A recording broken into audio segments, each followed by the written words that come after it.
What's up, EYG? It's Eric, and this is 2020 Devo Groups Session 2. First, let's do a quick recap of last week.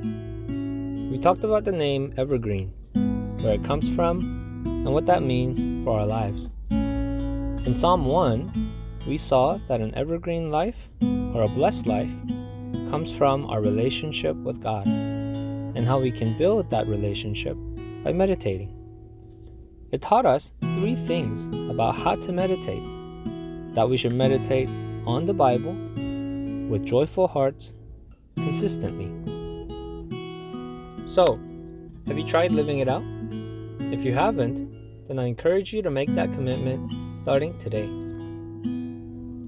This week, I'd like to talk about another practice that helps us build our relationship with God. That is, the practice of solitude or silence. Our lives are filled with noise, whether it be from things we watch on Netflix or YouTube, the music that we listen to, the games that we play, or the many forms of social media that we're involved in. We're constantly filling our minds with noise. Even during this quarantine, when we're spending much more time at home, if you really think about it, much of your day is probably filled with various kinds of noise, and we don't actually have lots of moments of silence in our lives. You may even notice that you're uncomfortable with silence. Do you cough or quickly start another conversation whenever there's silence between you and your friends?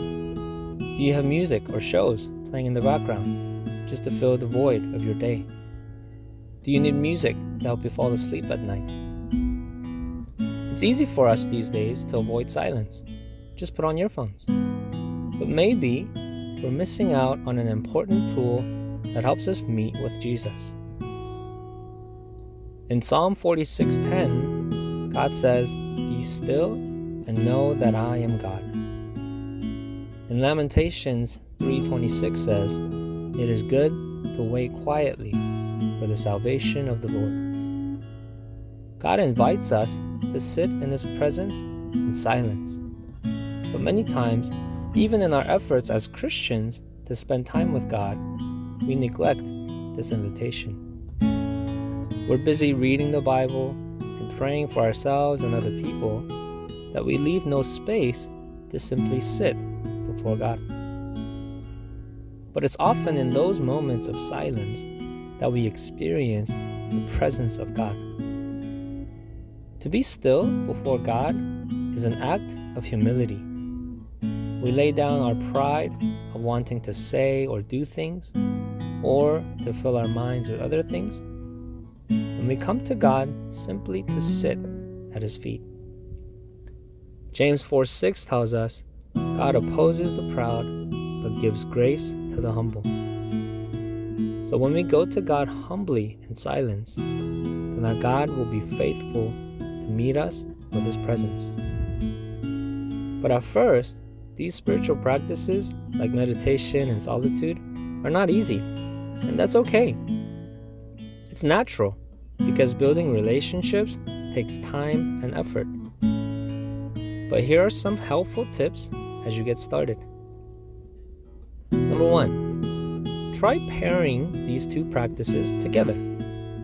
For example, after you meditate on the Bible with joy in your heart at your set time and place, spend some time sitting silently before God. Number 2, set a timer. At first, when you sit in silence, time will seem to go by much slower than usual.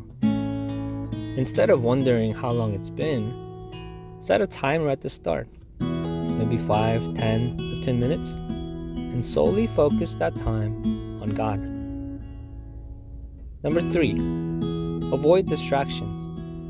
If you have your computer open in front of you, or your phone in your hand, or if you pick a time when your house is loud, or your siblings want to play with you, then it's probably going to be difficult to focus on sitting still before God. Find a way to avoid those distractions and commit your time to God. As you practice these habits of meditation and solitude before God, I pray that God will be gracious to you and meet you with His warm presence. Love you all. Peace.